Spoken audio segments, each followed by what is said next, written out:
throughout this morning, really starting from yesterday evening, we've been talking at length about the indictment of former President Trump by that New York grand jury. Now, we want to go ahead and bring in Assistant Professor of the Political Science at UT Tyler, Dr. Mark Owens. Let's, oh, that is not the right lower third, but this one is. There we go. We have you on. Can you hear us? I can, yeah. Good to be with you.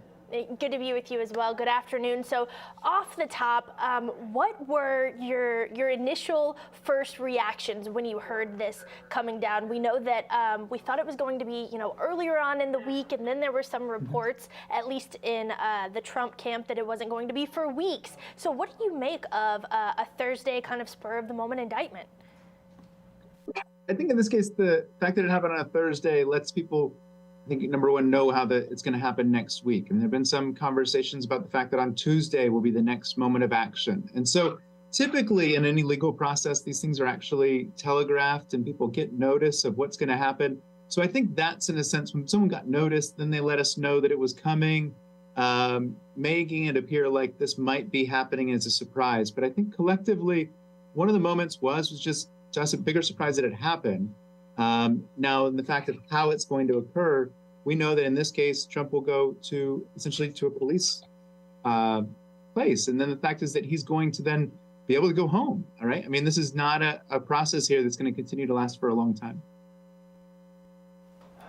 Now, this is the first former president indictment ever, right? And so we don't really have a history of how this goes from here or how it could affect, because he's also looking to the future. He's also trying to campaign to become the Republican nominee, and then, of course, once again, President of the United States. How do you think this indictment affects that campaign?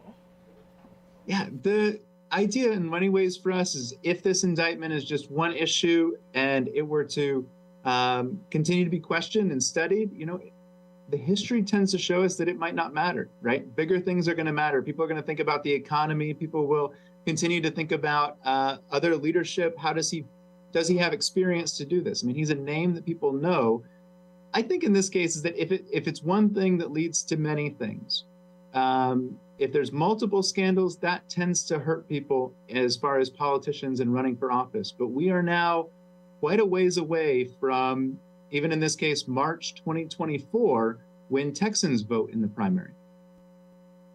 Yes, very interesting, too, that you mentioned, it could be multiple scandals that really hurt a potential nominee. Now, there are multiple investigations into the former president, this one being the only one that has gone so far to an indictment. Do you think that maybe that can kind of play into your model, I guess, that you've laid out of multiple investigations? Yeah, and I think one of the things that's important about this too is that are the different scandals that might be in question, are they easy to understand by the public?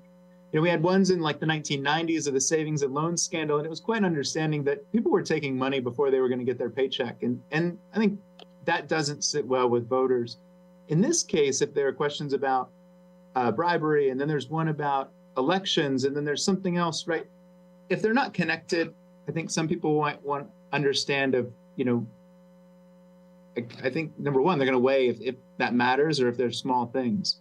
But I think that in a lot of cases, this is something that we'll continue to keep an eye on. And the issue here for sure is that it's a question about whether he broke the law while in New York as a private citizen. And I think that's how the state of New York is moving forward. It's a before and after thing. They did not bring forward any of these cases while he was president out of that, same, I guess in this case, not reciprocity, but out of respect for the office. And the last time this happened with Nixon, he had already served, been reelected, and wasn't going to run again. So that's the unique moment here, is someone who could serve again is facing this kind of a question. Absolutely. Another big factor in this conversation surrounding the indictment is possible protests. Have you heard or seen anything in the East Texas area or even throughout the state of that truly coming to fruition? No, I haven't, but I think that collectively one of the things that people who are supporters will try and do is, one, to let an individual know that they support them. And in this case, that as he looks to the polls, that will be one way to identify if this is a small dip in his poll numbers or if it's going to be more. But I think in a lot of ways, right, we've had major occurrences happen at the end of his presidency, and his popularity stayed stagnant. I mean, people liked him or didn't like him, and that didn't change. And those were sometimes larger issues than this. I mean, the connection between President Trump and Stormy Daniels is not necessarily new news in this kind of a question. Yeah, absolutely. I think the indictment really might have the potential to kind of put people over the edge, right? We know that throughout his throughout his presidency and running for this next election, he kind of stayed at around 40% of an approval rating. Is that correct? And so I was reading, there was a quote that I read that somebody said, even if this bolsters 99% of the fan base that he already has and loses 1%, it's still a losing model, right? To continue to be in the headlines, especially for someone who had 40% approval rating and then lost the election to President Biden. So in that kind of form, is this indictment something that kind of could be a small leaking bucket enough to make him lose out on another potential Republican nomination? Yeah, it's a good question. I mean, this is dependent on the other candidates who run against him in the primary and then the voters. So we saw in this case that more than 10% of Republicans in a February poll by UT Tyler last month had already started to move away from President Trump. We didn't necessarily know which way they were going, but in this case, the favorability had moved down before the indictment. This was a time when before he traveled to Ohio, but also in a sense, while he was Ron DeSantis is getting more attention nationally. Other leaders are too. So I think in this case is that, we want to know, is he able to recollect this water that might be leaking away?